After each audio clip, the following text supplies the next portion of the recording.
Hey everybody, welcome back. My name is Dr. Amna Husain, board certified pediatrician, board certified lactation consultant, and mom. So I know a lot of you have been asking me about my morning routine, and I have probably evolved a lot over the last couple of years, probably over the last 10 to 15 years, what my morning routine is. But one thing has been really consistent. I am overall a morning person. So I'm going to take you through a little bit of my morning routine as it stands right now as a business owner, as a physician, and as a mom, and how it's been really helpful for me.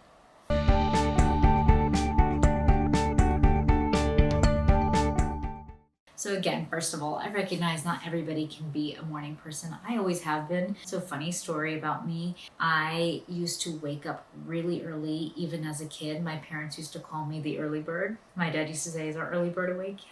But I would wake up so early before anybody else was. All my other sisters were normal and could sleep in. I just didn't want to. I would sometimes clean because I liked cleaning. It was really weird. I would just clean the kitchen floor. And I think it was really great for my parents, my mom. And then I grew up and realized this sucks. I don't want to do this. So it was probably a good couple of years for them. But I do distinctively remember, probably after I got over my cleaning phase, that maybe when I was 8 to 10, like a school age kid, I would come downstairs and turn on the TV and watch infomercials, because that was the only thing that was on.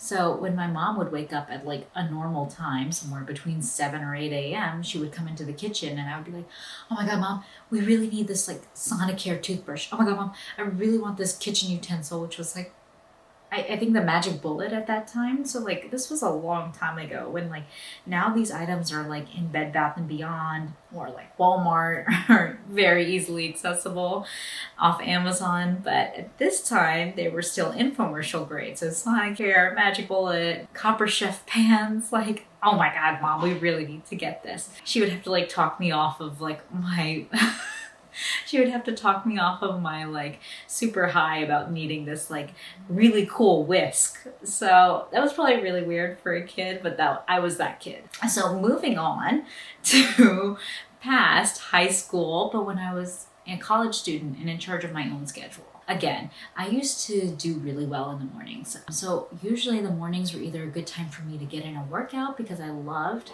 working out. I actually started doing that really consistently when I was in high school, but either get in a workout because that was when the gyms would be really quiet and not too many people would be in there. You could just be efficient and get out. Or I would use that time to study because, again, my mind just worked a little better in the mornings. And oddly enough, I kind of kept that up in medical school. So in medical school, I actually chose to study in the mornings rather than work out. And the reason was, again, my mind was just sharper in the morning. So I'm going to use that time to really retain and study all the information I learned the day before. So in medical school, sometimes I would wake up at 4:30 or 5 a.m. and I actually enjoyed it for a couple of reasons. Well, one, I had already gotten my sleep, so I don't do well late at night. I start to feel sorry for myself, why am I up? I hate being up at night. I should be asleep. Everybody's asleep. Or no matter how much coffee I drank, I would start to just feel super tired. I would feel like everything wasn't really sinking in the way it should be. So this way, I would have gone to bed at somewhere between 9 or 10 p.m., gotten, let's say, about 6 to 8 hours of sleep, depending on what time I woke up. And so I would feel well rested. I also loved it because I would wake up to a cup of coffee in the morning. I could have breakfast. I could really just sit down and study, because really the only reason you're up at 5 a.m. at this point is to study.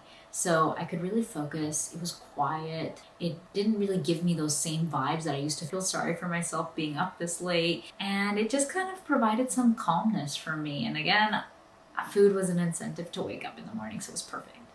So I kind of kept that up throughout medical school. And again, what worked out for me was I still loved to exercise, but I would actually put in my workout when I came back from classes, or if I was a 3rd or 4th year med student, when I came back from rotations from the day, from being in the hospital. That's when I usually tried to work out, because it was a great way to break up your day. And again, to get in a workout, you kind of don't need that same mental clarity you do when you're studying for, exam material, for example. Now, fast forward to residency, you kind of don't get to really pick what time you wake up. Because if you're working in a hospital, usually you have to be ready to come in and see those patients by about, somewhere between 6 to 7 a.m. That's usually when we do our sign out. So you would take report from the overnight team and then start resuming care of the patients during the day. That means that I kind of, by virtue of what job I picked, had to be a morning person when I became a resident. And then again, I would sort of shift my workout to be later in the evening whenever I would come home. So with medicine, we were coming home usually later, again, between like 5 to 7 p.m., sometimes even later, depending on what field you're in. So that's kind of where I would shift my workouts to, and I would do more like HIIT training, so it was a little bit on the shorter end and not as big of a time commitment. Now, attending life, fast forward to 2021, technically nothing makes me get up in the morning, right? I can control whatever hours I want, and I can really start my day whenever, except that I have a kid who wakes up really early. But for me, it's actually great because even though I have a child who wakes up really early, let's say around 7 a.m. or earlier, she is safe in her bed, she can entertain herself, but I have potentially 1 to 2 hours to myself to get something done. Of course, this could all change when I have baby number 2, but for now, this is what works for me. So I can actually use that time and capitalize on it to get something done, whether it be work for the office, planning ahead, or just getting in a workout. And actually, it's a great time for me to get some moments to myself. So if I wanted to eat breakfast quietly, I can do that without sort of, as soon as she's awake, you guys all know when you're a parent, it kind of all just like snowballs, right? And it's like chattering, and then you have to do this, then you get pulled in another direction to do that. So starting the day off a little earlier before she's kind of in my face is helpful for me from just like a mental health standpoint. Hey everybody, it's me. It's a little after 5:30. I am awake, but I did not have the best sleep last night. This with pregnancy, I've been waking up a lot more, and so just a little tired. I typically don't wash my face right now in the mornings because I'm going to exercise and shower anyway in just like a few minutes. But I typically go a little lighter on my exercise. One thing I do is I do change from my pajamas into workout clothes. So a few months back, I did start to feel like I was just getting into a rut with my morning routine. And I think one part of it was just like, I was getting tired of waking up in the mornings, but obviously I can't sleep in, right? Because I have a daughter. But not only that, I felt like I was losing my efficiency in the morning. And some of that was probably me going on social media, which is definitely not necessary early in the morning. So I read a short book called The Miracle Morning by Hal Elrod. And it's a book I had heard a little bit about, and I decided to take a leap and read it. It's actually a really short read, so very easy to get through, and I actually listened to it on Audible, so it didn't take me very long at all. I think like less than a week to really get through it. And it's interesting. I definitely think there were some moments where, as a doctor, I was listening to this and I was thinking, he definitely has some ADHD, or he sounds a little like manic, or maybe a little extreme. But I did get a lot of great ideas from sort of how to reinvent and revamp my morning routine. So he uses the acronym SAVERS. So I'll go through it with you. S is for silence, A is for affirmation, V is for visualization, E is for exercise, R is for reading, and S is for scribing. The thought is that you start your morning with silence. No news, no music. You then move on to some positive affirmation. You can also use this as a time to really recite or incorporate important scriptures or prayers into your day. V is for visualization, so trying to visualize how you'd like your day to go. So again, by sort of saying something positive about your day and then visualizing yourself moving through your day positively and efficiently, you can actually do those things then. E is for exercise, so he states that the length doesn't really matter. So R is for reading, so trying to get in some kind of reading of educational material during the morning.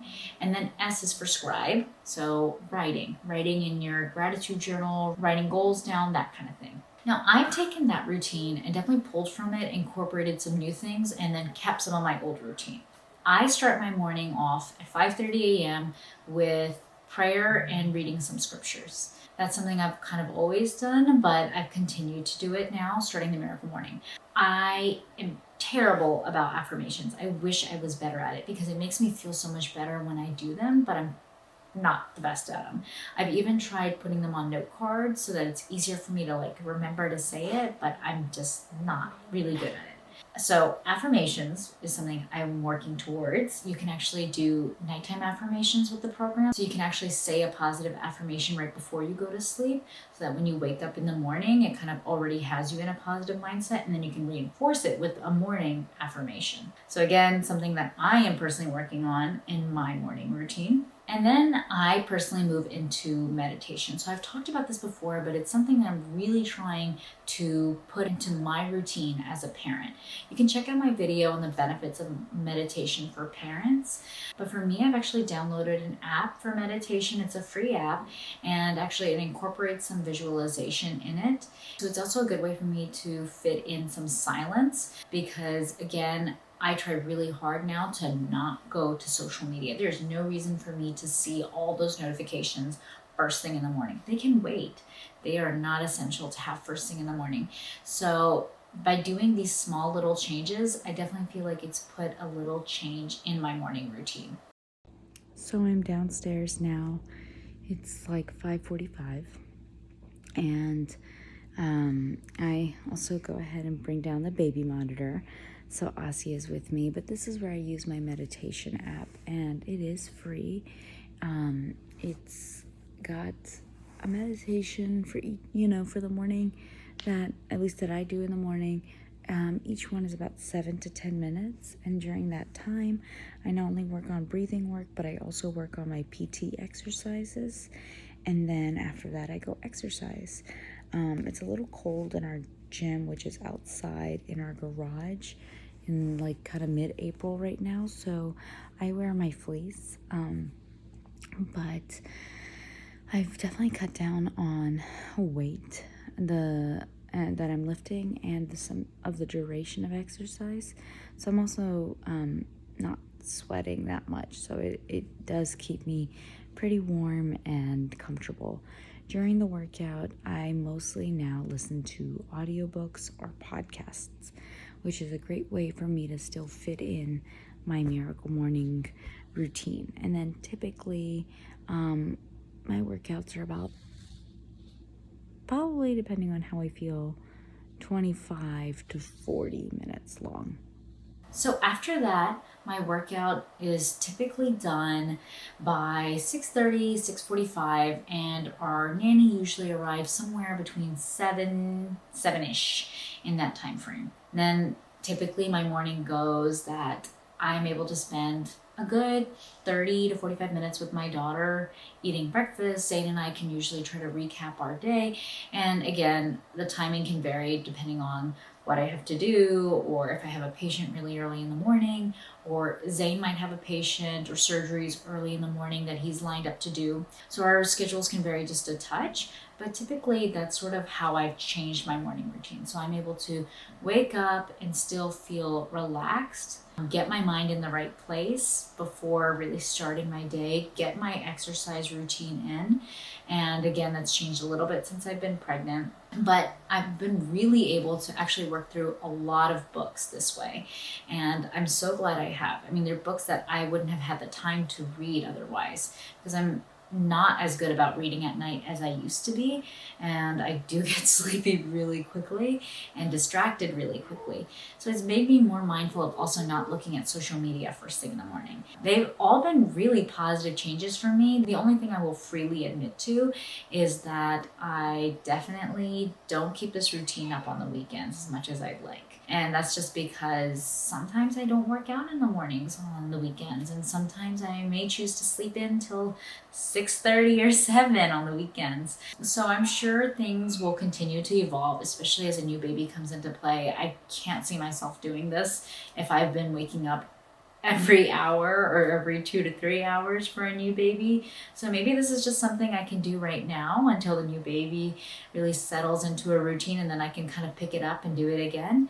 But I hope this was helpful. I hope you guys take the time to read through the book, or maybe even you can drop your morning routine so I can take some inspiration from them. Let me know your questions or comment below. Make sure you give us a thumbs up or subscribe if you found it enjoyable, and tune in next Monday for the next video.